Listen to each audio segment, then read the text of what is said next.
Welcome, ladies and gentlemen, to the latest, greatest special episode of Game Rivals. I'm one of your hosts, Maximilian X, and as always, with me, the man with the master plan, the man who went from Nintendo to PlayStation. It's Sean Templar. How's it going, Sean? I'm good, and it's the best choice I ever made. Oh, we're gonna start like that, are we? We're gonna start like that. Okay, all Yes. right. But how you doing today? I'm okay. I'm okay. How are you?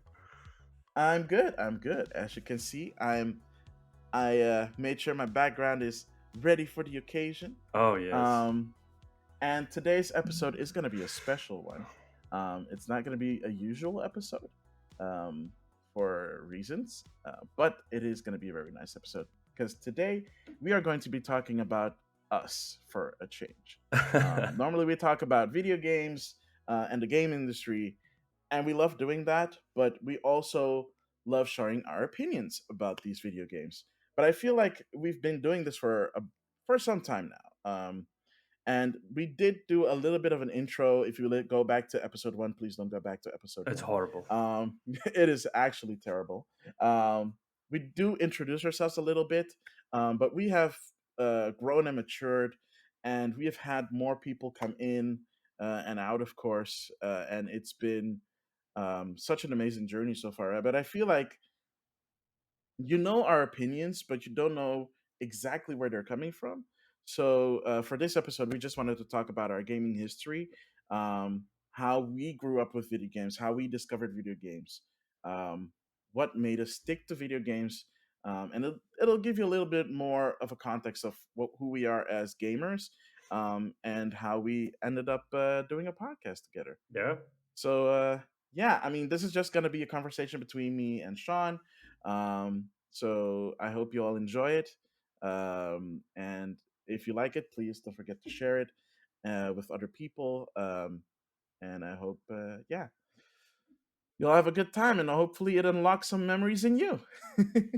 I'm counting on it. So, do you want to kick it off, or should I? Because I don't know. Like I we both think have I think it's pretty deep histories with video yeah, and I think games. like ours were is a bit different because my first console was the NES, and I think yours was a Sega. No, Uh, mine was the Super oh, Nintendo. the Super Nintendo. Oh yeah, Yeah, yeah. Like, technically, I did play my dad's Atari 2600, hmm but that was not mine. You know what I'm okay, saying? yeah, So I have experience with video games, yeah. but this was the first one that I could actually call my own. Well, like the first console I ever played on was the NES, but the first one I actually owned was also a Super Nintendo. Ah, cool. Yeah, I don't remember that. My uncle he had one NES, and he had Super Mario, of course, and Hmm. we would play the shit out of that. We weren't really skilled at it, so we would just look at him play it. But Yeah. eventually, like the whole family got involved, and like they were all hooked on it. So he, my aunt, my grandmother, and they were like playing till the middle of the night, getting sore thumbs because of the controllers, of course. Screaming, shouting, excitement. Yeah, it's a crazy time because I can't remember that part because I was too young. But my grandmother and my aunt sometimes used to tell me those stories. I'm like, whoa, okay, that's pretty cool. Because for a long time, games has been like a boys thing or a kids thing instead of like your whole family. I really feel like only when the Wii came around, it became like a more of a casual thing where grandma and grandpa also play along. Yeah. Yeah. I mean, yeah, that's true. I mean, when I got the Super Nintendo, well, not me, but it was a gift for me and my sister hmm for our birthdays. Me and my younger sister, we don't share a birthday, but we're like 2 days apart and 2 years. So it's we always celebrate our birthdays at the same time. That's nice. And yeah, it's a vivid memory for me because I remember around that time my uncle came to visit us, um, who was um, who was at the time a pastor, Hmm. um, but now he's is he retired? Yeah, he's a retired principal.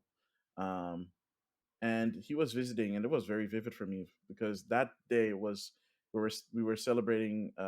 We didn't have a party or anything, but we got the Super Nintendo. We unboxed it. It was super fun, and we played it, and we had a lot of fun.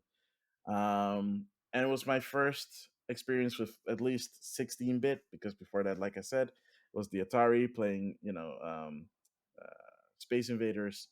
Uh, People might be thinking like, "Wait, you played Space Invaders on Atari Yes, 2600 he's that and you had a old. Super Nintendo?" Yes, he's that Uh, old. you had to say it like that way. Yes, I Jeez. have to. Yes. But anyways, so that was my first. That was my first experience, and hence, like it was this literally this version, the Super Nintendo PAL version, because we're in what we like to call the Europe. So we get the Oh, European version. nobody Um, calls it the Europe. Yeah. I call it the Europe. Wow. And yeah, it's the funny thing is, even at that time, even though I enjoyed it, my parents wouldn't let me play it all the time, obviously, because that would be some level of irresponsibility. Yeah. So we only played on like weekends or holidays. Hmm. But I wasn't really a game. I wouldn't call myself a gamer at the time. I'm just a kid with a video game console that played more than his younger sister because the younger sister at the time wasn't that good at video games. Or had other interests, maybe. And had other interests. She was more outgoing than I was. Hmm. I was the guy that stayed at home. Partially because of the Super Nintendo, but also partially because I like reading books and Oh. comics. Like I grew up reading a lot of books and being creative and doing drawings and other stuff. Um, so yeah, video games kind of fit right in there. So it's something that I looked forward to. Was like a reward for me. Hmm. Did And you did you also cherish gaming more if you only played on the weekends or in the on the holidays? Like, did you have a? It's like for me, I could play all the time I wanted, but um, yeah, did you like have a different experience because you could only play it on the weekends? Did you savor the moment more?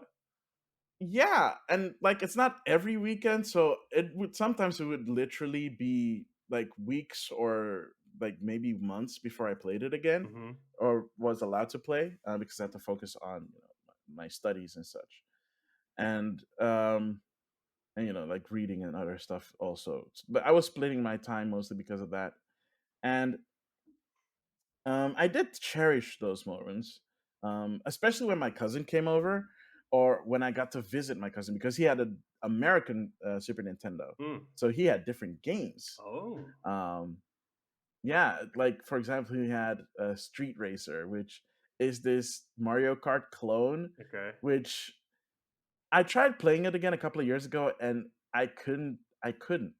Oh, I don't know why. I think it's more because I didn't have the finger dexterity for it anymore. mm. Plus, I didn't really play it often when I was at my cousin's place. It was for me. It was more fun to look at them play it than me playing it myself. I think, and I maybe have kind of had like nostalgia goggles on when I tried to play it, and it was like, oh, okay, this game is kind of hard. So yeah, I really did cherish those moments because they were also a bonding moment for me and my cousin. Um, And yeah, I mean, one of the first things that we actually beat together, I mean, I talk about this like all the time and I always bring it up because it is one of my favorite video games is Secret of Mana. I'm the one that discovered Secret of Mana at like the video lunt, which is our blockbuster, or which was our blockbuster. They're still around, but they're just a streaming service now, and they mostly only stream Dutch shows. So yeah. But At yeah, least they back didn't then go they also bankrupt. yeah, I'm actually surprised. I'm legit surprised that they I'm pretty sure they looked at Blockbuster and they're like, we're not gonna do Yeah, that. We're gonna do what Netflix did. yeah. And they made a hard pivot into streaming. So they survived to this date as a streaming service. Um, so that's crazy. But yeah, I discovered it at a video launch. I was like, I kept like the box art just kept drawing me in. I was this box art looks so interesting because it's like mostly green because it's a tree and then you have the three characters. I'm like, what's with the three characters? What's with this tree?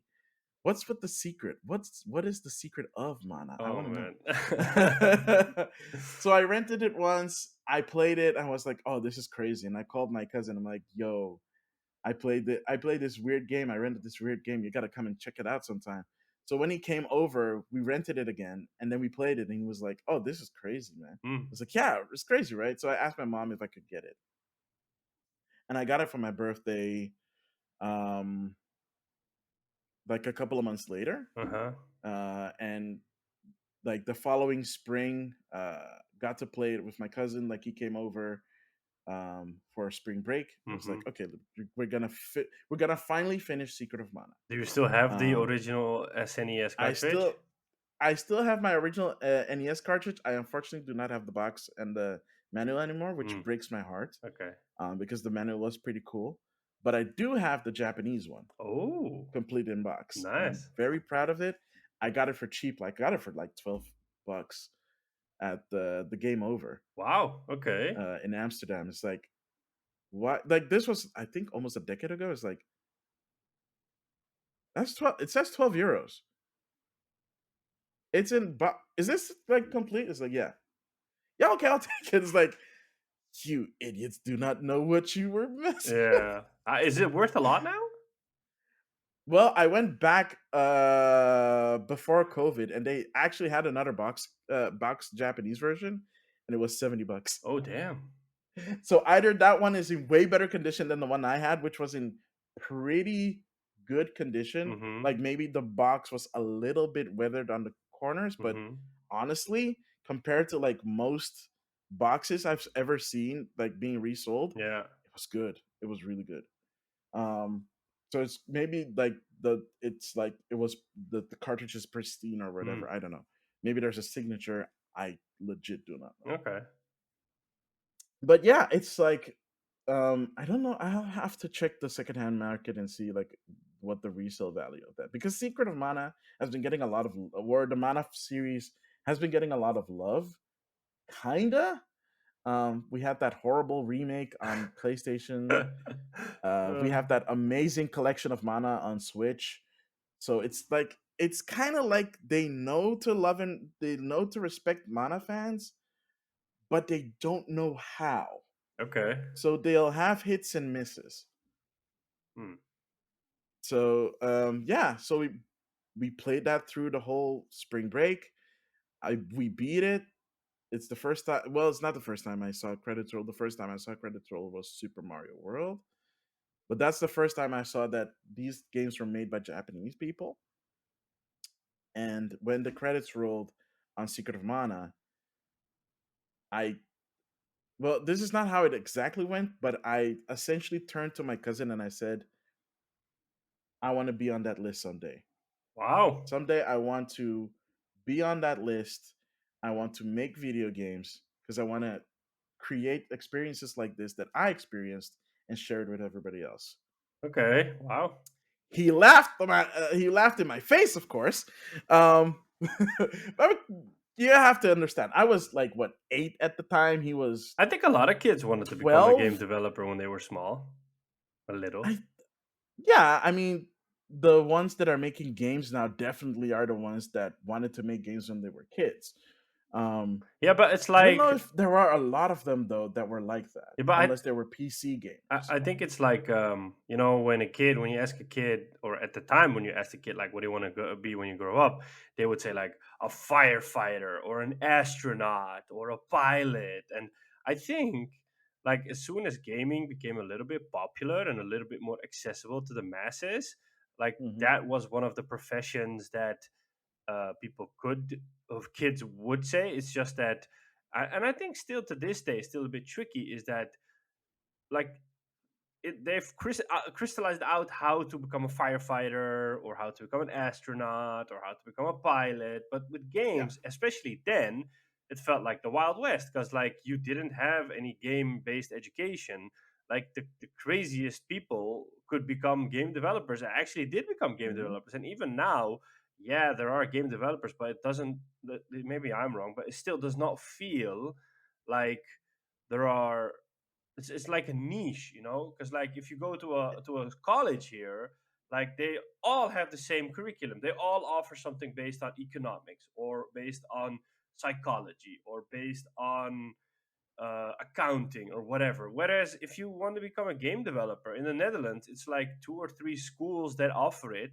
One charges you an extra fee of at the time it was 500 euros because they had like the special seal of approval, and they had Mhm. like and they were really proud of like we have dev kits from Sony and we have a very close Oh, relationship with I them. know which one you're talking Yeah, about. yeah, blah blah blah blah. And I'm like, yeah, okay, that's super Yeah. cool, but so like it, to this day, at least for me, and maybe the landscape has changed, but it still Yeah. does not feel like it's more accessible to become a triple A game developer.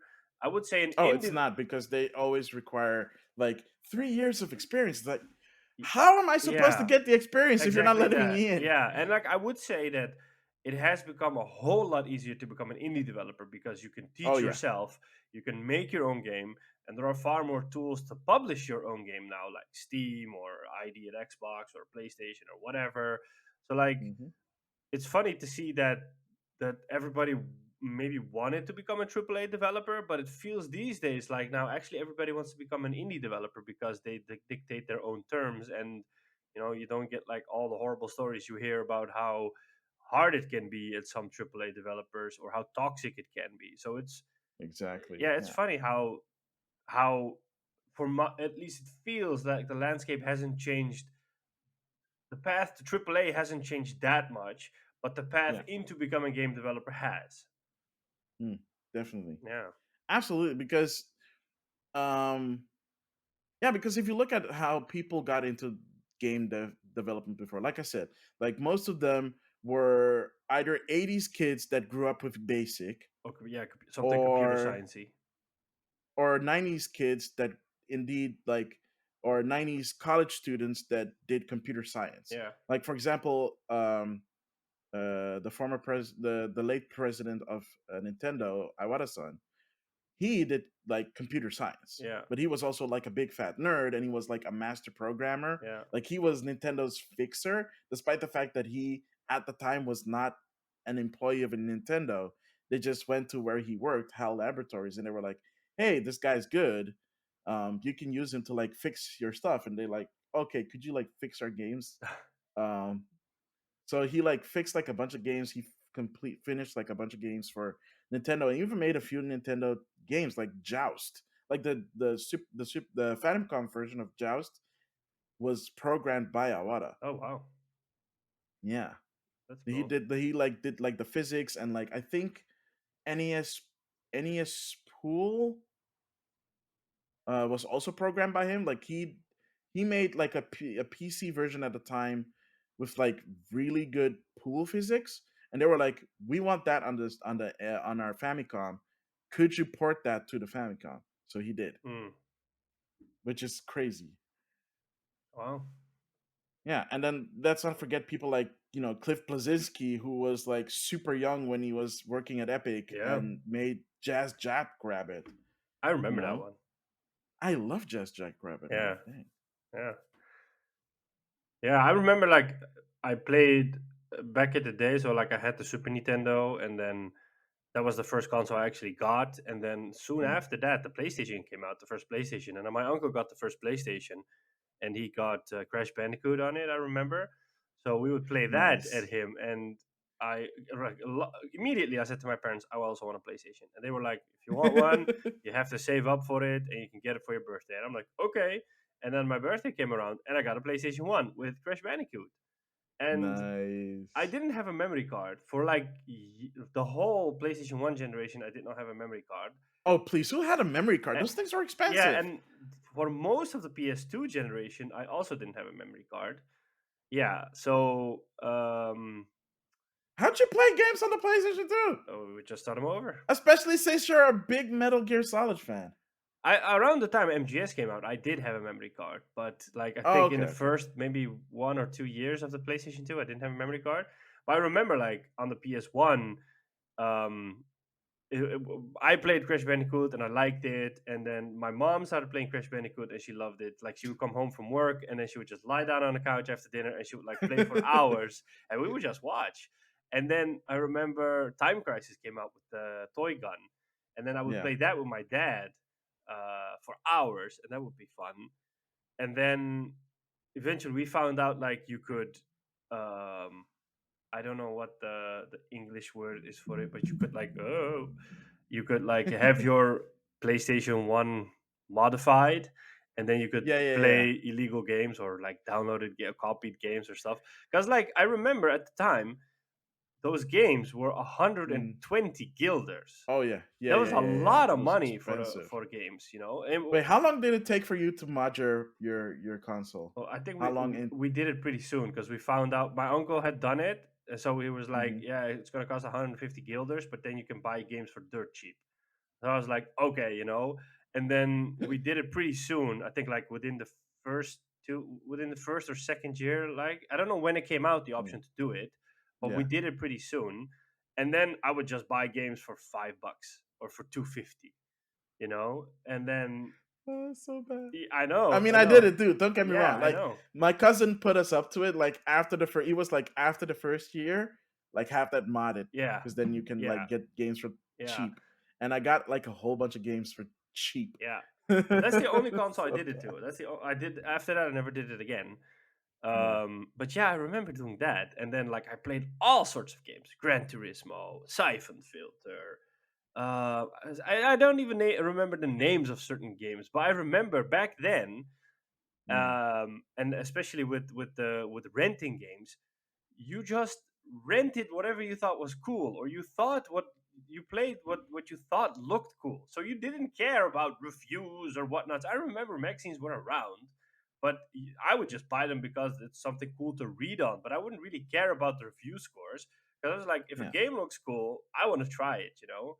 And because with renting, you would like pay $5 for a day, or like $3 for a week if it was an older game, and then you could Mm. just go at it, you know. And if you really didn't like it, you were like, well, I only spent $3 on this instead of 60 or $70, you know. That was like a Ah, really I miss renting I games miss so it too. much. Yeah, I don't understand that in this landscape that we are in, that there is no single service that offers that option.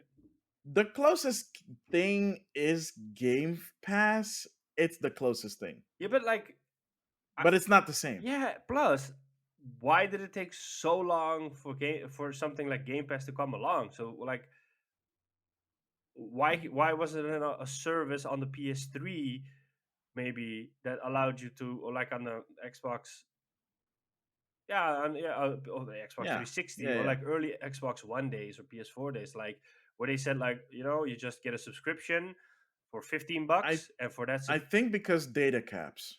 oh, that could be, yeah, Yeah, I yeah, think data caps is what kind of like kept that back, and I think that's why we have Game Pass now yeah, because data caps, for the most part, are a thing of the past in most countries. yeah, Not all countries, most countries. yeah, Um, so yeah, I mean, yeah. And I also remember like playing a whole lot more diverse games back yeah, then. yeah, it gave you that Yeah, like option. I even played JRPGs back then, you know, because I was like, I don't know, I was just gonna try it. I remember playing Final Fantasy VIII with a friend, which we just enjoyed a lot, you know.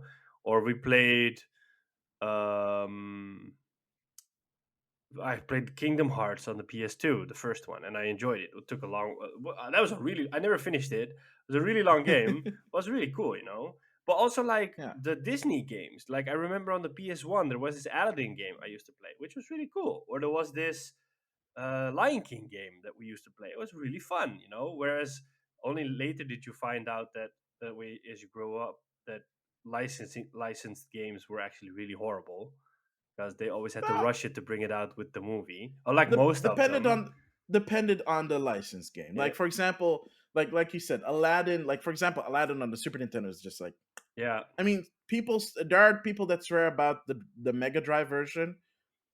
Those people are fools. Nah, just kidding. Love you guys. But like with the Genesis version, they like tout the fact that they used animation cells. hmm, Like it was hand drawn animation that they did for the Sega Genesis Mega Drive version, and Genesis Mega Drive, same stuff. And like the Super Nintendo version for me personally is because the music is just Mm, top notch. yeah. Also, the Super Nintendo had a better sound chip than the Mega Drive, so yeah. Was that sound chip not made by Sony? Do you really want to bring this up? What, the fact that Nintendo screwed over Sony and single-handedly created its worst competitor ever by doing that? Yes. Only because Sony tried to screw them over I first. don't know about that part, but I think, you know, to be honest, because I've seen like a lot of stuff about it, I've read a lot of stuff about it. I think it's a little bit of Mhm. both sides. It's not like one side that is fully to blame. I think it's like Yeah. both sides that's to blame, and I think like the investment from Sony's side was too far along for them to say like we're gonna drop this. So like I Yeah. think for them it became the most logical thing to go into gaming because they're like we're already invested. Plus it's the future because you know at that time Sony was probably one of the leading electronic companies in the Oh, world. yeah. Yeah, Big time. yeah. So Also, like you said, it was sunk cost. So yeah, yeah. yeah, Yeah. Well, here we are. yeah. But here's the thing, right? Despite the fact that I'm still like a primarily like a Nintendo fan, Hmm. I still grew up with like because my second console was the PlayStation, Mm, and that I think I like Secret of Mana made me a true gamer, but hmm. the PlayStation is where I was able to be that true gamer because I was able to mod my console, I was able to play way more games Yeah, and have access to way more games that were not available in like Europe. Like for example, Brave Fencer. I don't think Brave Fencer Musashi ever came out, for example, in Europe, and it's one of my favorite games of all time on the PlayStation One. mm. Played that game a lot. Um, Yeah, mine. Also, Final Fantasy Tactics. That one definitely never came out in Europe. Ah, was the Yeah, PS1 region free? I can't remember. no, no. No, right? At the time, there was nothing as the only thing that was region free at the time was the Game Boy. Yeah, because I remember. I think the PS3 was the first console that became region 3 for Sony. Kinda, sorta. Like the PlayStation Oh Three no, oh is no, the kinda region PSP. free, but The PSP was the region 3. PSP is no, the PSP. It is because I remember getting GTA Yeah, when it it came is. out in America, and I Yeah, it played is. it on It's my region PS3. free. Yeah, that was Yeah, the first time Sony did the region free something. Yeah, and then the PS3 yeah, got it, and then I think these days everything's region free. yeah, Yeah, yeah. I think the Vita was the last thing that was not region free I cannot remember to be honest. because because it has the same problem as the 3DS had, which is because it has an online store, they had to lock it to the region. Yeah, but the PS3 had that same thing, and the PS3 was region free. Well, the PSP was region free because you could you could set up for multiple accounts Yeah, from different regions. yeah, but if you sign in with a different account from a different region on your Vita, it would it not go to that region's No, store? because you couldn't have multiple accounts on your Vita. You could only have the one. Yeah, but I mean, like if you sign So in with your American PSN account. yeah, then it'll allow you to play American games. Yeah, But if you like were like, oh, let me sign out and sign in with my yeah. European account, it basically formats the whole thing, and it's like it's gone. It's like yeah, Mm. you don't have access to these games Oh, anymore. okay, that's weird. Yeah, it was a really weird decision, by the way. Yeah. Yeah, Nintendo kind of did a similar thing with the 3DS when they found out that people were switching regions Oh, at the beginning, so they patched that out super quick. But okay. well, that sucks. Yeah. Yeah. Oh well. So what did you get after the So PS1? Did you get an N64? no GameCube. Huh. I skipped the N64. I got the PlayStation instead of the N64. Huh. The funny thing is that a friend of mine had an N64, and we played a lot of GoldenEye on it, and we played a lot of Gauntlet on it, and a few of the Mario games and Zelda Ocarina of Time. But I remember like the games of the PlayStation appealed more to me because it was more mature. But and that's only now that I realize it. But like at the time, it Hmm. felt that the N64 felt like you know how it was with PlayStation and Xbox that they're like neck and neck and they're both really great consoles. But only recently did I find out that the N64 wasn't really that great of a console for Nintendo or the GameCube, Mhm. and it's like I think it's maybe the eight, because at the time I didn't have like a PC with internet at home. You know, maybe I would go to the library or be at other places where they had internet. So I wasn't really aware of the whole thing. So like in the public's opinion, it was like, oh, the N64 is super cool and it's super great. You have all these games and you have this Rumble pack and this and that. So like it was hyped up.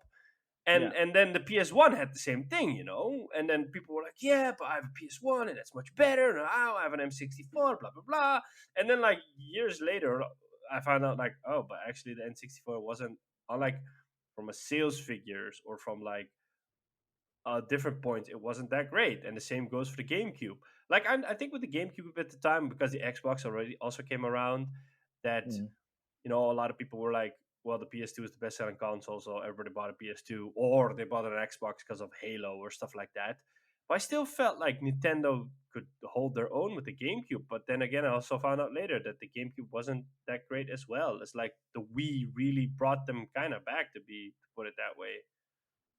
And then they almost squandered it with the Wii U. Yeah, but we'll get to that probably. We'll probably touch upon that a little bit. Yeah. Yeah. So the Super Nintendo, just to go back a little bit, the Super Nintendo for me was was my first, and Secret of Mana being one of my favorite games of all time was also my first JRPG. Hmm. Before I even know what before I even knew what an RPG was, I played that game. It was like, oh, this is like I want to play more of these games, which is why I fell in love with Final Fantasy and stuff like that. My cousin, like I said, had an American one, Yeah. so he had Final Fantasy 6, aka Final Fantasy 3, Hmm. and that game has co-op. Oh, I didn't know. Yeah, like two-player co-op. I mean, player one controls the character, but once you're in battle, considering that you have a lot of characters, like you could assign like who controls which characters, Oh. which is really cool because at the final boss you're playing with like all the characters that you've accumulated. So you could literally have like, okay, you have squad one. Pay attention to when squad one needs commands Hmm. because it's still like in order because it's Final Fantasy and it's the active time battle. You have to pay attention to the bar that fills up so that you select your command so that the next person can select their commands. Mm-hmm.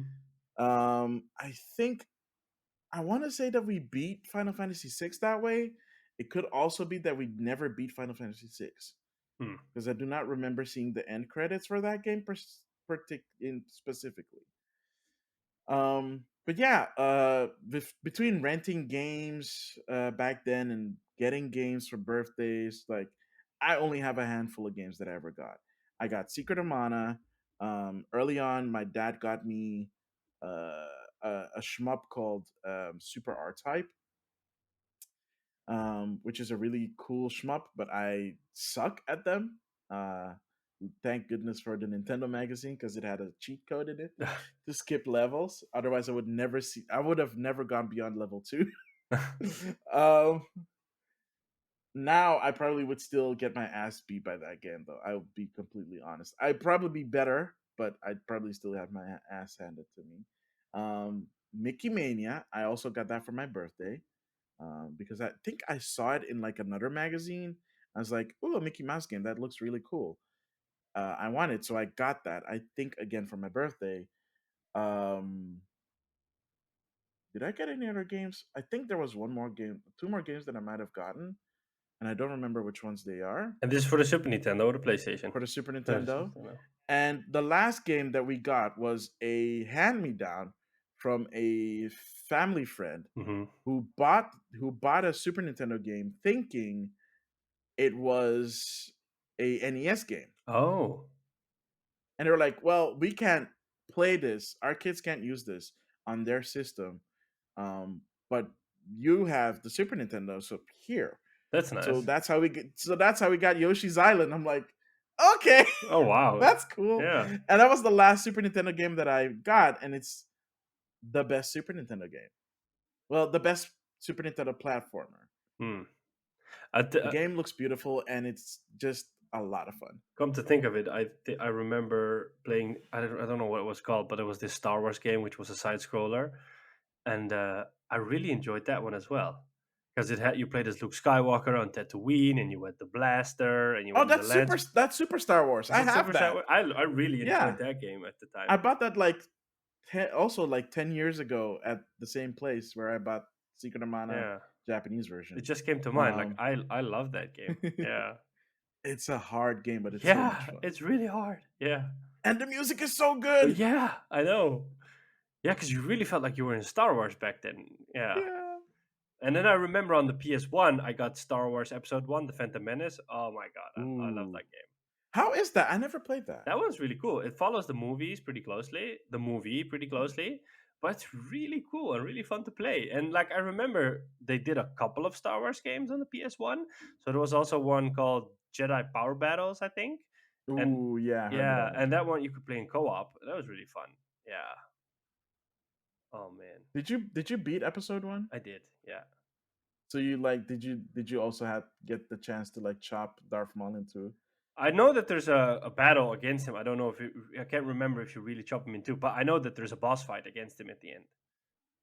Yeah, Nice. yeah, that game was really cool because you also had the force move, so you could like do, I think, force push, something Hmm. like that. So that's really cool. Nice. Yeah, and it had the soundtrack, and it was all in 3D, and yeah, man. Like you never think about it, but now because we're talking about it, like some of these games just Yeah. pop back in. I'm like, oh my god, because like I played that one, and I only played, for example, Metal Gear Solid is one of my favorite games ever. But I only started playing MGS when MGS2 came out because I had Ah, never okay. heard of MGS before that. And then I remember, like when I was a kid, I would help out at my local video rental store, and then in return I could like borrow some games. And Nice. sometimes when new games would come in, they would just hook up a PS2 or an Xbox and just try them out there. So I remember when Metal Gear Solid 2 came out, they were playing it one day, and I was like, "Whoa, this looks really cool!" And I remember at the time there was a lot of hype for Metal Gear Solid 2 because a lot of people said this looks almost photorealistic for at the time, and it really looked good. It still holds up It today. still does good. Yeah, but Yeah. for the time, it looked really good because they used stuff like motion capture and stuff like that back then. And I remember playing it, and I'm like, "Whoa!" But what's the first part like, or who is this guy? And they were like, "Yeah, you need to play one to figure out who this guy is." I'm like, "Oh, okay." And then I borrowed MGS1, and I played like I wasn't really good at it in the beginning, but the more I tried, the better I got at it. And I remember I had gotten it, but I only got the discs. I didn't get the case from the person I borrowed it. So, for example, I Oh, so didn't. you didn't have the radio sync? Yeah, I didn't have the Merrill radio frequency. So, like, Oh eventually, no. I was like asking her for like, "What's the frequency?" He's like, "It's on the box." But I don't. I like, yeah, you didn't give me the box. I'm like, "Oh crap." Well, then you'll just have to go through all the frequencies one by one, and then like I did that. I No. did, yeah, it took me like a half hour or something. Yeah, and then I What? remember when you needed to switch disc too. I've mentioned this before, I think. Like when I got my PS1, my uncle always said you are not allowed to open the disc drive while the PS1 is on. So when you have to pop in disc two, I just turned off the Yeah. PlayStation, put in disc two, turn the PlayStation back on, and that didn't work. I'm like, what? Why is this working? And I tried to do all sorts of stuff, and it didn't work. And then I spoke to the friend again, and he said, like, no, you have to pop open the disk drive while the PlayStation is open, turned on, and then pop in the second disc, and then it should be fine. I'm like, but doesn't that is that not gonna break the PlayStation? Because I was told that you're not allowed to do that. It's like, nah, just do it. And I'm like, okay. So I was like really scared when I'm switching discs, and then eventually it just turned out to be that was the way. That is the way. Yeah, yeah. Oh my goodness, disc swapping, man, that's also a crazy I concept always used now. to remember like the Final Fantasy games, like all of them would come in these thick disc boxes because they would have 4 discs. Yeah, I think Final Fantasy VII was 3 discs, and then from 8 onwards it was four. Yeah, So 8 had four, 9 had four. yeah. And it was also funny Crazy. to see the difference that the PlayStation used CDs, so it had these plastic disc covers, box arts, and the Super Nintendo had cardboard. So like it's still a different feeling, but it felt more modern on the PlayStation. The N64 still had cardboard because those are used cartridges too. Yeah. Yeah. And okay, so if you were to okay, what is how do I ask this? What would be your like the defining memory for you, like growing up playing games? Oh, The most like the thing that you would say like, okay, this is the moment that I feel that like I wanted gaming to be a part of my life. oh, I think it has to be either around the time that I had the Super Nintendo. But I can't remember a lot from those days because I was pretty young. I think it was either when I got a Super Nintendo and I was playing like Mario, or it was around the time when I got a PS1 and I was playing Crash Bandicoot. Because I remember when playing Crash Bandicoot, my uncle had a PS1 and I had a PS1, so like we would in the weekends we would go over there, and then like my cousin would be there, and so my uncle and my cousin and I would play games. So like we had this moment that we could do something together besides going outside and also all sorts of stuff.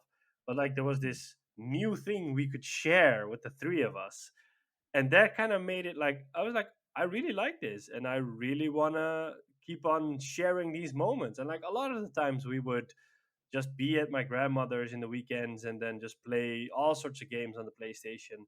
And I remember in the PS2 games we would play, me and my cousin would play a lot of FIFA or Pro Evolution Soccer. Like for hours and hours we would play that against each other just to pass the time. And yeah, I think like I think the first time I got to experience gaming with my family. Yeah, That's that's awesome. That's legit awesome. yeah, Ah man, good times, man. Good times. yeah. I've said this before, but I think we are very fortunate. Or like, I'm grateful that I live in the time that I was born in the time that I was born, because Yeah, I got to experience, and the same counts for you. I think is like I got to experience gaming like at the sweet spot, like yeah, when it made that switch to 16-bit or 3D or whatever. Because like my yeah. nephew, There's a lot of evolutions that we've gone through. yeah, so like, my nephew, he's 8, he has a Nintendo Switch, and I gifted my uncle my old PS4, and a couple of games. So like they play Crash Bandicoot together or they play Gran Turismo together. But my nephew only knows the Switch or iOS games or other games on his tablet, well, Brawl Stars or whatever he plays. Like his iPad is always full with games, and um, I like but he's always interested when I'm playing games. He's always like, "What are you playing?" And then he wants to see what I'm playing. And I was playing Kina earlier this year, and it was like, "Whoa, that is so cool!" I was like, "Whoa." It's like, oh, what are you doing? Is that a boss fight? And it was constantly asking like about boss fights. And then Yeah, when I was playing Horizon Forbidden West, he would constantly come by and it's like, oh wow, did you beat the boss? Oh, is that a dinosaur? Is that a T-Rex? Whoa, like the kid was completely amazed. And then yeah, after Horizon Forbidden West, I like rarely played anything until now because I've been watching a lot of TV shows or hanging out outside. And then like every week he asks me like, have you already found a new game to play? Or what are you playing right now? And I'm like, I'm not playing anything. He's like, well, why aren't you playing anything? Are you okay? And I'm like, yeah, I'm just not in the mood to play anything. I was like, but why? And like, Are I'm like, you oh, poor okay? kid, your whole world is. I really recognize myself in it Yeah, because like your whole world is centered around gaming and like growing up. That was partly it. Like I remember vividly in the winter we would all just stay inside, so we would play games all the day. And then in the summer we would just go outside and hang out. Like, whoa, that's just so funny to see that. yeah. Oh my! Wait, could you hear that? By the way, the stupid sirens. No, Oh, good. yeah, That is honestly that is beautiful to see that. yeah, It feels like you've come full circle. yeah, yeah. Also, it's nice to see that he gets super concerned when you're not playing video Yeah, it's games. crazy. You're like, well, thanks, kid. Oh my goodness. Yeah, Oh man. Did you Okay, so I have this story and it's it's funny in hindsight, yeah. but at the time it was not funny. So like I said, I did not own a N64 at the time. Um but my cousin's friend did. Hmm. And we would like we would go to his place and we'd hang out there and we'd play snowboard kits. We'd play Golden Eye, Mario Kart, basically any N64 multiplayer game we would play, especially snowboard kits, Mm. which is where my love for snowboard kits come from. Oh my gosh, they should really bring that back. Ah, so good. Also found out recently there was a PlayStation version that is superior looking, just superior looking. It still had load times. Also, like, it's the same game, but the characters look way different, and I don't know why. I Okay. don't know why they did that. It's super weird, but it's literally the same game. Anyway, so one time we went to this. I went to this friend's place.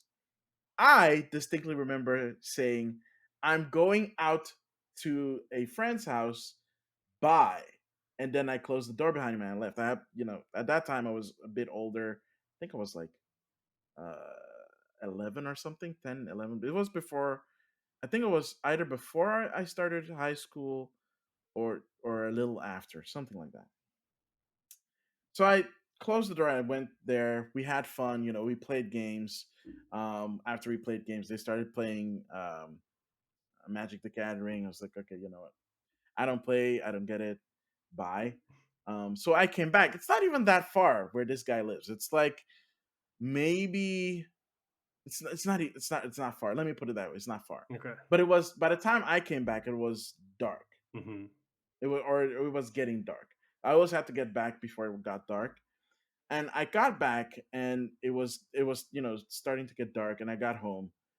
And the first thing is like, Michael is that shit. Oh, for Pete's sake, I just It's okay. sorry. It's okay.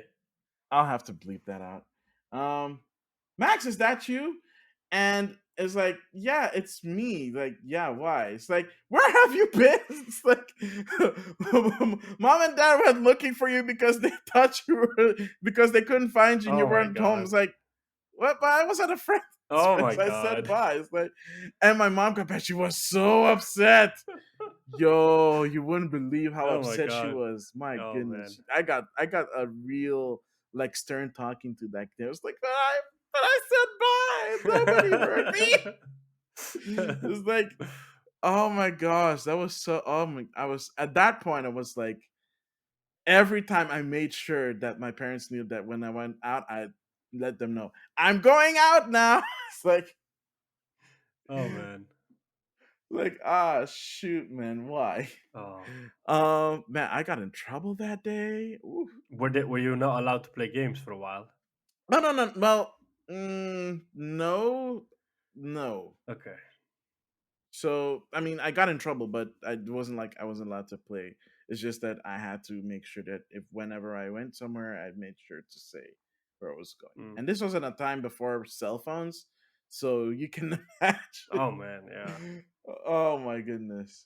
I mean, it's not like cell phones didn't exist. It's just that cell phones were expensive as Mm. crap. They still are, which is kind of ironic, but at least you can get cheaper options now. Yeah, but it's funny that how cell phones started out is like they were really expensive. And they got cheaper and cheaper and cheaper and cheaper, and really dirt cheap. And now they're becoming Mm, more expensive. There's still mid range options, but yeah, like some phones are 1,000 plus that you have to pay for it, and like I no never kidding. thought we would get to that point that we're gonna pay $1,000 for a phone. It's still crazy that we do, right? Yeah, and if you think about what you do with it, like I have an iPhone because I've always had one, and like I like the ease of it, and I don't care about the Android, the blah blah blah is better. I always say like there is no better, it's what you prefer, or what you don't want to do with Mm. it. A lot of my friends have Androids, and they're like, oh, you just pay more for the iPhones. I don't care. But if I think about what I do with my phone, it's not that much. So like I could easily just get away with a cheaper iPhone. It's just that I don't want to because yeah, you're like, well, I want the best Yeah. camera around, or well, I want the best screen around. And even though Mm. like I bought like the big iPad Pro, like the Yeah. 12.9. I had the 11 inches, sold it. I bought the big one. And then like when I'm thinking about like how often do I use it, I'm not using it a lot right now, only to either watch YouTube or movies or Mm. play Hours of Rome Total War. um, I don't use it a lot, but like every time that I use it, I am really happy that I'm using it. And like I'm thinking like for what I do with it, I could easily have kept the 11-inch or I could easily have bought a cheaper one. But I'm like, oh, and these devices are 1,000 plus. I'm like, "Yeah, I don't care. And like the same with the PlayStations, like it was 500 for the disc edition, 400 for the digital edition. I Mm. deliberately chose a digital edition. I'm still happy that I did. Games are a little bit more expensive, and a lot of people were saying like, yeah, but why would you not go for the disc edition? Because you're gonna miss out on trading. You're gonna miss out on second hand. And I'm like, yeah, but I like the design of the digital edition. I don't like the ugly disc drive sticking out. Plus, what I've noticed in my gaming habits is that it's changed the way I play games because now, like in the PS4 era, I just bought all sorts of games. Like in a Mhm. digital sale, I would just buy them, or physically, I would buy them. You know, if I looked in my cupboard, I would find like all sorts of games right now that I still either haven't finished or have barely played. You know, in the PS3 days, it was even worse. Like I have games still wrapped, you know, because I would just buy stuff. But now, because of the whole digital thing, I'm a lot more selective on what I buy and when I buy it. So Mm. like I bought Kina in the sale. It was 26 euros. And I bought it like I think the week before Horizon Forbidden West came out. I enjoyed that game. I would have paid 40 for it, but it was a sale and I wasn't even waiting for the sale, but just when the time came, I saw it and I bought it. I bought Horizon Forbidden West for I swapped out the digital code for a physical copy with a friend of ours with Gizmo. So he bought the Regala Mm. edition and he got a digital code. He gave it to me. I bought him a physical edition. So I paid like 70 for it. The game was well worth it. But like, I don't buy all sorts of games now, mainly because of pricing, because like $80 is a lot. But I've also Mm. noticed that because I'm a lot more selective on that, like I actually finish games now before I buy another game. Whereas in the past, I would just be in the middle of one game and then buy another game and then maybe already play that game and forget about the other game, or just have like the game forever sit in my backlog. And now I'm like, actually finishing games before I buy them, and I'm really happy that I am doing that. Yeah. So weird. That that actually, you know what? I will, because I always give you guff about the digital only I know. version because you keep complaining about the price, but that mindset is actually pretty good. Yeah. The only thing that keeps me from going like, well, will I pick up a disc version or a discless version is, Preservation. um yeah, Yeah, I can it's understand that. for me it's kind of more of the preservation. Like, I just, like, before we recorded, I told you that I picked up like this. Yeah. And you were like, what's that? It's like, well, it's a golf game and it's like a launch title for the Wii. And I didn't even tell you why I picked it up. No. But basically the reason why I picked this up is when the Wii was coming out. It was 2006, right? Hmm. um at the time I was also finally getting into PC gaming Hmm. around 2003-ish. Hmm. I was finally getting into PC gaming. But my PC was crap. It sucked. It was the first time I modded a PC, so it was a PC that we bought years and years ago. And at that time, it was getting like low specs. So what I did was I bought parts, or Hmm. I did not buy it. My dad bought parts, and I built it because I was learning how to build PCs at the time. So I built that computer with decent specs to play video games. And one of the games that I ended up playing was an online game called Albatross 18, You're or Panya, yeah. and that's this golf game. But the PC version is obviously an online version. Um, and you could only play that online, and it was only on PC. And then they ported it, or they made a version for it for the Wii at the time, and that's this one. Hmm. So, and I wanted to pick it up forever back then because I really liked that golf game, and I thought an offline version that would be fantastic. Yeah. I don't have to work if my internet doesn't work. I can still play it. There's a story mode now, and I can play with all the characters and unlock everything without having to use real game money because it used microtransactions. Oh. That it's that early. Whoa. Yeah, crazy. 2006 Oh my microtransactions, god. weird, right? So yeah, it was something really interesting for me, and it's nice that I can have this because guess what? The online version doesn't exist Oh anymore. yeah. Yeah. Yay! So like I don't know if there are people out there that set up a private server. Hmm. It could be. I don't know. Um, but at least I have this version, and I played it last night. I did not know that this game is 4 by 3. Oh. It is super weird because the Wii is 480p widescreen. Oh wow. The game is a launch title and it's forced 4 by 3. Like it has black borders on the side. When I booted up the game, I'm like, that wait, is this game 4 by 3? And it was 4 by 3, which makes no sense because even the GameCube was widescreen. 480i, 480p if you had Well, they did a poor job on the the port component then. campaign. It's such a weird decision. I do know that the PC version is also by default 4 by 3, Hmm. but it has widescreen options. Okay. They were bad widescreen options, but they existed. I think that might be why it's that way. But considering that the game doesn't exist anymore, I can't go back and verify it, obviously. Yeah. And it broke my heart when it did shut down. Not because I bought a lot of stuff. I think I used microtransactions maybe once or twice Mm. in like I think it was around for almost 10 years. It Wow. was just a lot of fun. I mean, the graphics weren't great, but it was an online game. Who cared? You Yeah. played with other people or you played solo. Um, it was just a lot of fun. Like outside of maybe Mario Golf, which I didn't really play a lot of. Um, Actually, I don't think I've ever played Mario. Yeah, no, I did. 3DS. I have Mario Golf on my 3DS. It's okay. Um, but I really love Panya. I love the swing mechanic. I love the characters, the customization, despite the fact that you had to grind forever to like finally buy a costume or use real money to buy it. And that was in a time it's like the only way you could pay for it was with PayPal.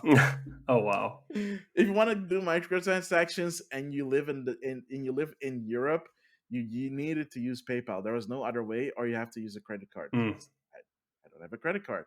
Um, and back then, using PayPal, especially in the Netherlands, was a pain.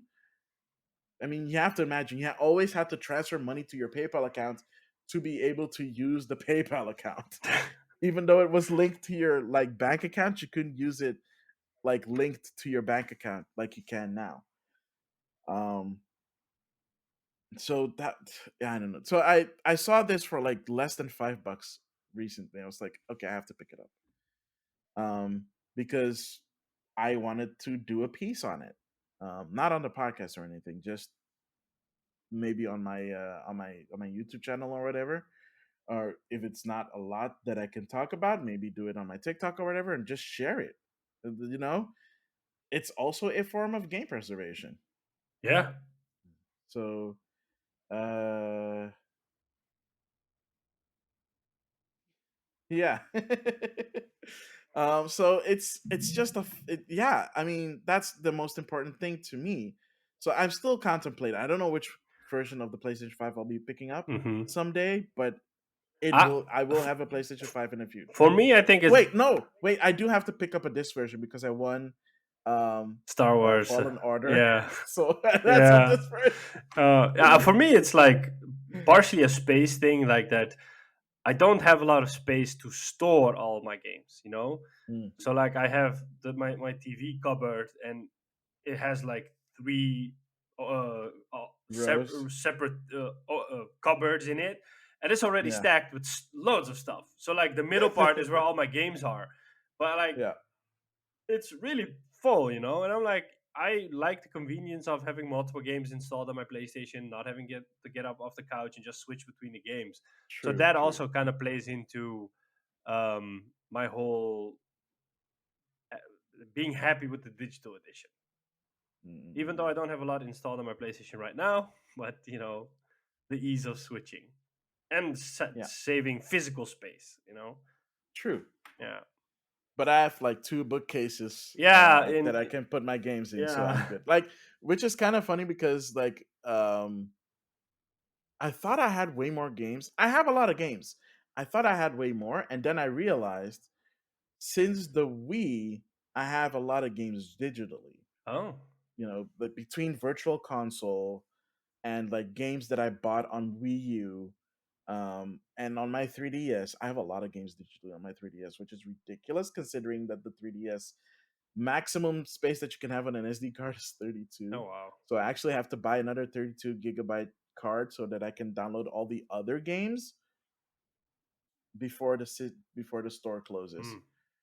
So that's fun. Yeah. Game preservation. Love it, but also at the same time, I hate it so much if you're doing it yourself. Yeah. I'd rather have other people do game preservations, and that's why like institutions like the Video Game um, History Foundation are like really good stuff. Mm-hmm. So Yeah. yeah, um, I think I don't know. If, I don't. I mean, I could talk about more video games, but I think in a nutshell, which is about an hour now. Let's This is kind of like how we are. yeah, I think we can do like a part one now because we haven't Yeah, talked about PS3 or Xbox 360 or or handhelds or GameCube. Game Yeah. Boy or like so Oh man, we could talk about Game Boy for hours. Like yeah. So seriously. like maybe we can do like a part one now and then we'll do a part two like 2 weeks after this airs because then we'll have like a regular episode in between. Yeah, So we'll have like a second bonus episode. Um, so then we can just talk about all sorts of other stuff, and then maybe at the end we do like where we think it's all going to go towards. yeah, Yeah, yeah. Let's do that. Cool. yeah. All right. So I think with that we can end it. End of part Do you one want for to now. end of part one for now? Yeah. So Sean, if you will do the Oh honors. yeah, I have to do that. Yeah. So thank you for tuning into this bonus episode. This is a multiple part series. We just decided on that. So do definitely stick around. You can find us on your favorite podcasting platform: Apple Podcasts, Spotify, Google, Stitcher, Overcast, you name it, we're probably there. You can find us on YouTube. The episode goes live with the audio version on the Wednesdays. We will put the YouTube link in the description of the episode. You can reach us through email, gamerivalsfeedback at gmail.com. We're on Twitter, game underscore rivals underscore. Maximilian is also on Twitter, at Maximilian. We're on Instagram at Game Rivals and at Maximilian underscore X. We both have like a link in the bio. So if you click on that link, you can find like all sorts of stuff, including the YouTube link, for example, or the podcast link or the Twitch links, because we're also on Twitch, twitch.tv/ Maximilian underscore X or / Sean Templar. We're on TikTok at Game Rivals at Maximilian underscore X. Um, and on that note, for now, I have been and always will be Sean Templar. And I have been and always will be Maximilian X. I will catch you in part two. Later.